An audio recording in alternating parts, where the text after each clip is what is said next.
हम लोग देखे थे क्या, सैयद वंश।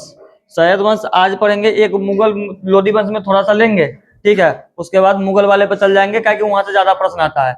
अब मैं पहले बताऊं, मुगल वंश का टॉपिक बहुत लंबा है, ये भी चीज क्या कि इसको पढ़ना है डीप में, क्या कि इसमें किताब वाला को अलग पढ़ना है, सब का युद्ध अलग पढ़ना है, यानी कि किसके नाम पर किसका किताब, जैसे हुमायूं नामा हुमायूं का, तुजू के बाबरी बाबर का, अकबर नामा अकबर का, ये सारे के बारे में पढ़ना है।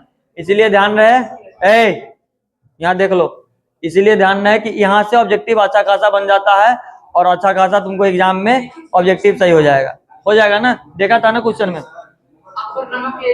हाँ वो सब इसी में आएगा। अब रुका पढ़ावे दे, फिर बीच में बताएंगे। लोधी वंश, पहले इसमें लोधी वंश से ज्यादा नहीं आएगा, 2 प्रश्न से 3 प्रश्न आते हैं। लोधी वंश, पहला इसका लोधी वंश कब से कब तक शासन किया, 1451 से 1526 तक। बात करें दिल्ली सल्तनत का अंतिम वंश लोधी वंश था, याद रखना। दिल्ली सल्तनत का सबसे अंतिम वंश कौन था, लोधी वंश था। ये अफगान शासकों का वंश था, कैसा, अफगान के शासकों का वंश था। ये चीजें ध्यान रखना, तुमसे प्रश्न करेगा कि लोधी वंश किस वंश का, किस शासकों का वंश था, तो अफगानी था ये। लोधी वंश में कुल 3 प्रमुख शासक हुए, मुख्य रूप से 3 हुआ, जिसके बारे में एग्जाम में तुमको पूछा जाता है, एग्जाम में आता है। क्या इनके समय में कोई महत्वपूर्ण युद्ध हुए, कई महत्वपूर्ण युद्ध हुए, अंत में मुगल शासन की क्या हुई, शुरुआत हुई। 1526 में पानीपत का युद्ध होता है, जो बाबर और इब्राहिम लोधी के बीच। वहां से इब्राहिम लोधी हारता है, वहां से मुगल शासन का प्रारंभ उदय हो जाता है, वहां से मुगल शासन का नींव रख दी जाती है। अब आते हैं बहलोल लोधी।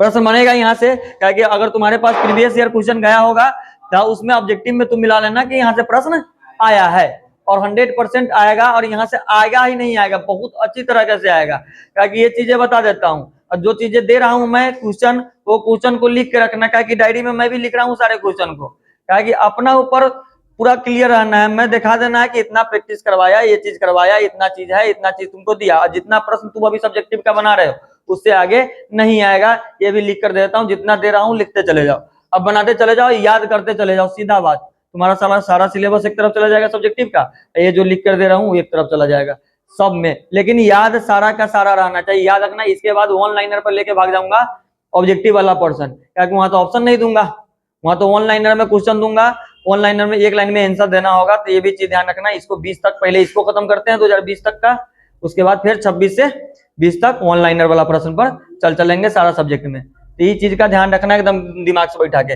आते हैं पहला लोधी वंश का, सबसे पहले बहलोल लोधी। कौन लोधी, बहलोल लोधी। सिर्फ और सिर्फ हमको याद रखना है कि इसका शासनकाल 1451 से 1489। और तुमसे प्रश्न करता है लोधी वंश के संस्थापक कौन थे, तो बहलोल लोधी था। बहुत बच्चा यहाँ कंफ्यूज होता है, इब्राहिम लोधी सबसे चर्चित चेहरा है, लोधी वंश का सबसे चर्चित चेहरा इब्राहिम लोधी है, क्या पानीपत का युद्ध हुआ बाबर के साथ उसको, इसीलिए वो चर्चित चेहरा है। तो लोग सोचता क्या कि लोधी वंश यानी कि इब्राहिम लोधी। लोधी वंश के संस्थापक जो थे वो कौन थे, बहलोल लोधी।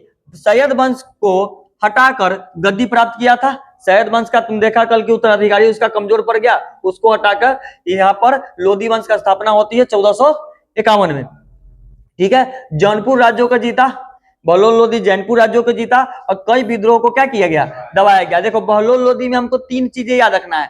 पहला चीज है कि इसका शासनकाल कब से कब तक था, तो 1451 से 1489। ये लोधी वंश का शासक संस्थापक था। उसके बाद यह सैयद वंश का हटाकर गद्दी पर बैठा था, सीधा बात। इससे ज्यादा कुछ इसमें ध्यान नहीं रखना है। जैसे इसके दूसरे पर आते हैं सिकंदर लोधी। कौन लोधी, सिकंदर लोधी। सिकंदर लोधी का शासनकाल कब से कब तक, 1489 से 1517 तक। लोधी वंश का सबसे योग्य शासक कौन सा, याद रखना कि कई में योग शासक और भी वंश में है, लेकिन सब पिछले वाला में भी था। तो वंश ध्यान रखना, किस वंश का कौन सबसे योग्य शासक है, इतना ख्याल रखना। लोधी वंश का सबसे योग्य शासक था कौन था, सिकंदर लोधी। ये 1504 ईस्वी में आगरा शहर की क्या करता है, स्थापना करता है। याद रखना आगरा शहर की स्थापना 1504 ईस्वी में होता है, जो सिकंदर लोधी के द्वारा किया जाता है। इसमें और कुछ ध्यान नहीं रखना है। उसके बाद कृषि और व्यापार का बढ़ावा दिया। ये प्रश्न याद रखना कि लोधी वंश में कौन ऐसे शासक थे जो कृषि और व्यापार दोनों को बढ़ावा दिया, किसना, सिकंदर लोधी। और प्रशासन को क्या किया, मजबूत किया। अब हमें ये सिकंदर लोधी का से 3 दिमाग में रखना है, ज्यादा नहीं रखना। 3 प्रश्न, एक इसका शासनकाल 1489 से 1517। उसके बाद ये लोधी वंश का सबसे योग्य शासक था, इसने आगरा की स्थापना की थी 1504 में, और उसके बाद ये कृषि और व्यापार को क्या किया था, बढ़ावा दिया था। उसके बाद आते हैं सब लास्ट इसका लोधी वंश का, इब्राहिम लोधी का, कि इसमें टाइम नहीं लूंगा, क्योंकि इसमें टाइम लूंगा तो फिर मुगल वाला में, क्योंकि मुगल वाला में बहुत सारा टाइम लगेगा, एक एक राजा को देखना है, बाबर, हुमायूं, अकबर से लेकर बहादुर शाह जफर तक जाना है। 1857 के 1526 से लेकर 1857 की कहानी तक पढ़ना है। लास्ट मुगल 1857 में खत्म हो जाता है, जो लास्ट वाला जो क्रांति होती है वहां तक देखना है तो समय। हाँ हाँ, किसका, हाँ वो सब है ना, हम लाते हैं ना उस पर। नहीं, 1857 में खत्म होता है पूरा मुगल का पूरा क्लियरिटी। 1857 में जो बहादुर शाह जफर बचता है ना, जिसके कांधे पर हम लोग बंदूक चलाते हैं 1857 में, उसके कांधे पर, उसके द्वारा, तो लास्ट 1857 माना गया। 1857 में मुगल पूरा सारा एकदम से मुगल हट ही गया, एक को वो व्यक्ति मुगल का नहीं रहा। तो वहां तक की कहानी को देखना है। देखो इब्राहिम लोधी सबसे इंपॉर्टेंट और सबसे महत्वपूर्ण, इब्राहिम लोधी के बारे में, ये इनका शासनकाल 1517 से 1526 तक चलता है। लोधी वंश का अंतिम शासक, लोधी वंश का संस्थापक बहलोल लोधी, अंतिम शासक इब्राहिम लोधी। दो चीजें ध्यान रखना, संस्थापक बहलोल लोधी और अंतिम शासक इब्राहिम लोधी। ये लोधी वंश का अंतिम शासक था, कठोर स्वभाव के कारण ना काबिल था। क्या था, कठोर स्वभाव होने का। इसका स्वभाव थोड़ा सा, कौन व्यक्ति होता है ना हार्ड, कठोर एकदम से साफ, एकदम पिनका, जहाँ चंगेज का चंठ, सीधा भाषा से चंठ, अपना देहाती भाषा में चंठ कहे था। ओ विद्रोह को दबाने का प्रयास भी किया गया। पानीपत के युद्ध में क्या हुआ, मारा गया। इनका जो पानीपत का युद्ध हुआ था 1526 में, कब, 1526 में। यह युद्ध इब्राहिम लोधी और बाबर के बीच हुआ था। प्रश्न आपका बनता है कि पानीपत का युद्ध, पहला युद्ध कब हुआ था, तो 1526 में, और ये किसके किसके बीच हुआ था, इब्राहिम और बाबर के बीच। इस युद्ध के बारे में थोड़ा डिटेल में पढ़ेंगे, पहले अभी इसको सारांश में निकालो, बात खत्म करो इसको। बाबर ने तोपों की कई युद्धों तकनीक का उपयोग किया था। यही एक पहला युद्ध था जो बाबर ने वहां पर तोप का उपयोग किया था। किसका उपयोग किया था, पहली बार कोई शासक तोप का उपयोग किया था तो कौन किया था, बाबर। याद रखना, उस समय तक पहली बार कोई तोप का उपयोग किया था तो पानीपत की पहला युद्ध में 1526 में, कब, 1526 में तोप का उपयोग किया गया था बाबर के द्वारा। इब्राहिम लोधी युद्ध में मारा गया। इस युद्ध के बाद भारत मुगल साम्राज्य का क्या हुआ, स्थापना हुआ। बात करें तो यहाँ पर पढ़ो, लोधी वंश की विशेषता, दिल्ली सल्तनत का अंतिम वंश था, अफगान शासकों का शासन था, प्रशासन को मजबूत करने का क्या किया गया, प्रयास किया गया। कृषि और व्यापार का बढ़ावा दिया, किसके शासनकाल में, सिकंदर लोधी के शासनकाल। अंत में बाबर द्वारा पराजित हो गया। लोधी वंश का महत्वपूर्ण युद्ध ध्यान रखेंगे, जौनपुर युद्ध बहलोल लोधी के समय हुआ। इसका परिणाम क्या हुआ, विजय हुआ, लोधी वंश विजय हुआ वहां पे। दूसरा, बिहार बंगाल संघर्ष चला, सिकंदर लोधी के समय में राज्य का विस्तार हुआ, ठीक, राज्य फैला।